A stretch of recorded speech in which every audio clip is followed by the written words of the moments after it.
Hey there, and welcome back. Welcome back to me, too. Thanks so much for Phil for pinch hitting so admirably for me yesterday. Stop showing me up. Well, the download's starting today with a story that we wish would go away. Sadly, it's showing signs of anything but. What else but that financial flu that seems to be afflicting markets around the globe?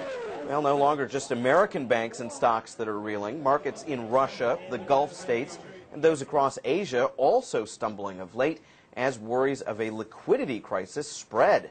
Tuesday, an emergency meeting of European finance ministers was hastily called in Luxembourg. The most pressing need, restoring confidence in Europe. It is of utmost importance that we today try to find steps forward to a solution. That is the only way to solve the problems. If all countries try to solve the solution one-on-one, the one country's solution is the other country's problem. So this meeting is one of the most important, and we really have to push for a common solution. Thank you very much. And that ends that statement. Tuesday's trading bringing some hope. Asian and European markets at least halting their spiral downward. Economists warn, however, that serious unpredictability will remain a problem for weeks to come. Well, global markets are active 24 hours a day on our planet. Good thing that there's voanews.com. Open similar hours. Whatever the news from wherever in the world, you'll find it fresh every minute of every day. voanews.com. Well, images only now making their way out of the Tibetan capital Lhasa following Monday's two strong earthquakes there.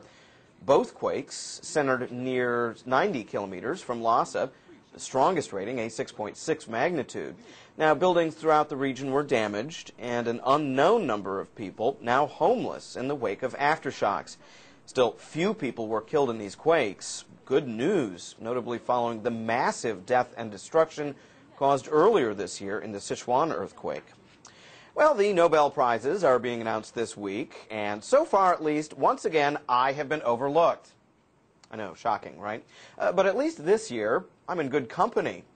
These happy people, winners of the Nobel Prize in Medicine, Harald Zurhausen, a researcher on the human papilloma virus here, and these two, François Bar-Sinoussi and Luc Montagnier, cited for their discovery of HIV, or the human immunodeficiency virus linked to AIDS. Not on the list, Dr. Robert Gallo, who for years engaged in a tussle with Dr. Montagnier over who actually discovered HIV first. Now, the two have since been declared co-discoverers and made up. Says Gallo of his not winning, quote, "It's a disappointment." Yeah, I bet. Nobel officials only saying that no more than 3 people can share any one award.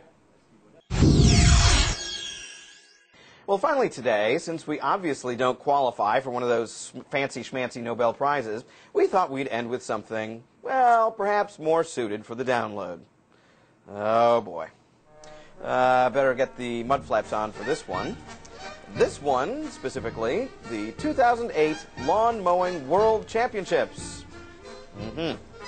Held in a field with absolutely no lawn, as far as I can tell, in Pearlborough, England. 14 contestants in all, which means they outnumbered the audience by at least 5. And the crown goes well. Folks, I think we've reached a tipping point here in the download.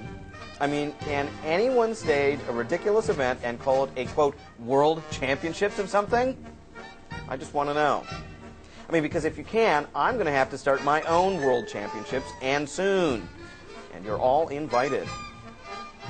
Just combine that with the Nobel Prizes, and you've got something.